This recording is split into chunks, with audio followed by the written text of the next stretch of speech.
we watched Five Nights at Freddy's. Five Nights at Freddy's is a 2023 film about a troubled security guard who begins working at Freddy Fazbear's Pizza. During his 5 nights on the job, he realizes that something is wrong with the pizzeria and pretty soon finds the truth about its animatronics. It's based on a video game series. There's 9 million games and a bunch of books by a guy named Scott Cawthon. The movie is directed by Emma Tammi. The writers involved are Scott Cawthon, Seth Cuddeback, and Emma Tammi, starring Josh Hutcherson, Piper Rubio, and Elizabeth Lail. In the gentlest way possible. I agree the movie is not perfect. But as a PG-13 movie, did a great job. And the Blumhouse guy has been super clear that in just doing all of the marketing, getting all of the production value back right away in order to fund the film, this is your best case scenario. It can't be rated R because then you can't market it that much. So it's super funny to me because a lot of people were super negative about this movie, and I think it's really funny. I had to watch the game theory. It's a 3-hour video to like even kind of have a really good grasp of it. My daughter's super into these games, so I wanted to like it and I wanted to understand it. So I really wanted to know what was going on.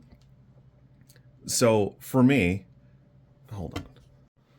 The movie is 109 minutes. For me, I am now 4 or 5 hours into watching this. If you don't count, I have watched it previously when it came out. It was super cute. I'm better than you. Anyways, but that said, there's a lot going on here. And we praise a lot of films for showing, don't tell, because a lot of exposition would suck. And I think this is a perfect example.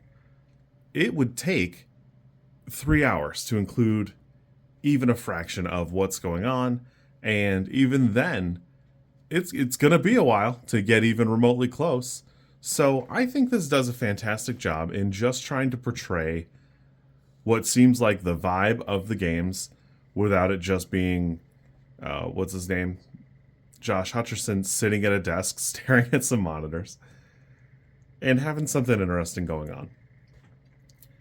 You guys just don't know what a bad movie is because you guys act like, and I admittedly, I'm talking about a very small subset of people. Most people seem to have liked this movie. I had it rated as a 6. It's probably about right for me.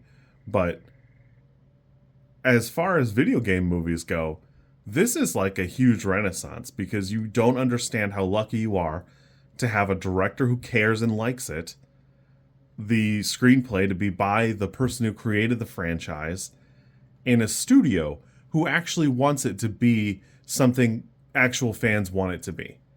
Because just last year we had Borderlands, written and directed by Eli Roth, which is terrible. Monster Hunter, a couple of years prior to that, Paul W.S. Anderson, which was also terrible, who has also ran, 9 Resident Evil films into the ground. At some point, it's time to move on. But because we set these video game movies off onto their own, we often will overlook it because it's easy to go, okay, Silent Hill, Resident Evil. Except the Silent Hill movie is good, at least the one with Sean Bean, because that director cared about it. In fact, he didn't even get permission from Konami until he took his own equipment, shot like a short film to go, hey, this is kind of what I was going for. Do you think that'd be okay? And Konami allowed it. That it's such a big deal for that to have happened way back then. I think it's 2006. And now he's getting a chance to finally direct a sequel. It's super comical for people to go, oh, it looks like somebody who only ever really cared about Silent Hill 2. Get over it. You don't deserve it. You anime nerds and you video game nerds who want this fictional video game movie or this anime movie that you just don't understand it. It's not possible. The thing you are envisioning, it's not real. The Gundam movie you think you want, that you think you're going to get, it's not real because A, you do not watch these movies, and B, because you don't understand that a G Gundam movie would not be good and it wouldn't be interesting. So you're probably going to get the 8th MS team. And you should probably be excited about it because if the mechs look even remotely good, you've done a great job. It just is what it is. The medium is not there because people don't support it and nobody ever looks at it with like a critical eye. So that said, I think this movie does a great job. The animatronics look about exactly like they're supposed to, I think. From what I know and what I understand, that's as good as it could have been, as good as it ever could have been. I understand there's some issues like some things in the game don't perfectly line up. Scott Cawthon has gone on record a bunch of times to comment that, hey, we looked at hundreds of scripts and a bunch of them just straight up did not work for what we were trying to do. This was as close as we got to what I thought would work and what would be good. This is it. So, as an adaptation goes, you have your creator signing off on it, you have a director who cares. This is the best case scenario it possibly could have been. Budget of 20 million, box office 297 million. Bananas numbers for what Five Nights at Freddy's is and what you would normally have gotten. That said, it's kind of tough to get this franchise into a spot where it's marketable the way it is. Because I'm guessing that the content of the game is just gory as hell, because it has to be, because the animatronics are just munching people left and right. And my other understanding is a lot of it is making a mistake and having to go back from a save. I didn't play it. I've only watched videos about the lore so I can understand it and have like some kind of tenuous at best grasp of it.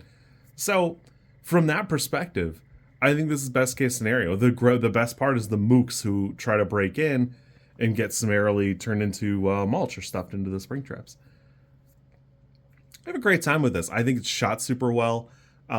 If you're not sure about what to expect or look for here, go look at Emma Tammi's filmography, because I don't know what Into the Dark or the Left Right game are, but I'm positive it's not animatronic horror movie about a video game, because I'm positive they're not.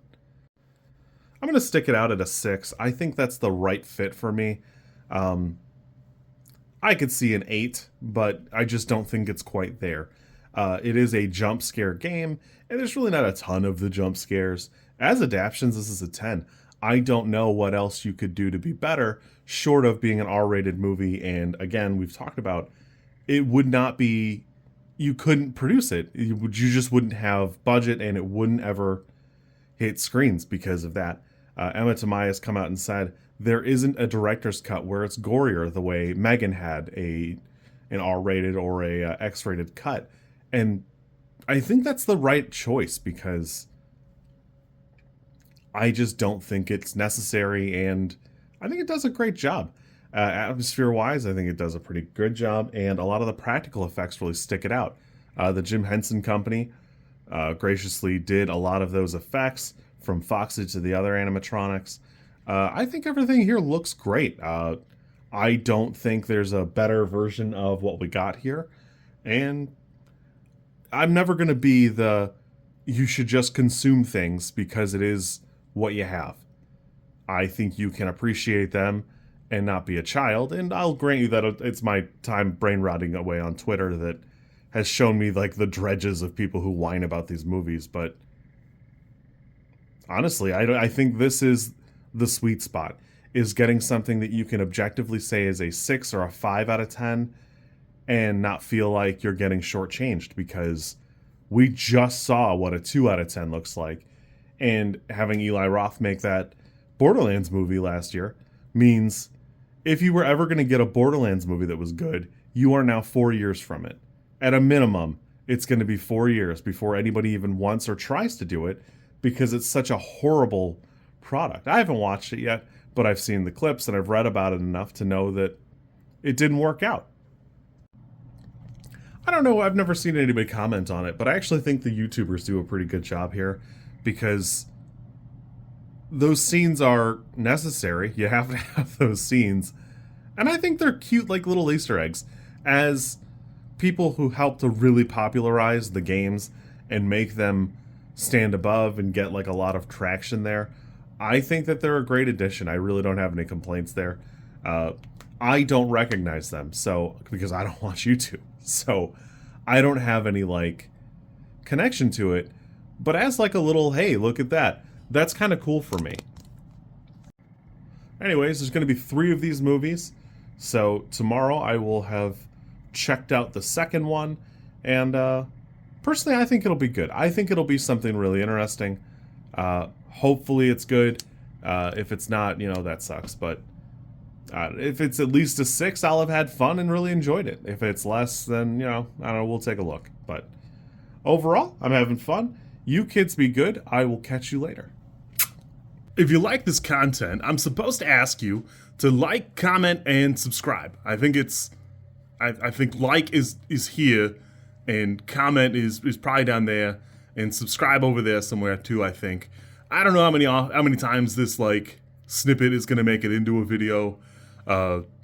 Everybody says you should do it this way, and I always thought it was just like an annoying thing other YouTubers did. And as you know, I am bad at editing, so if you like it, great, I'm happy for you. If you don't like it, I'm sorry.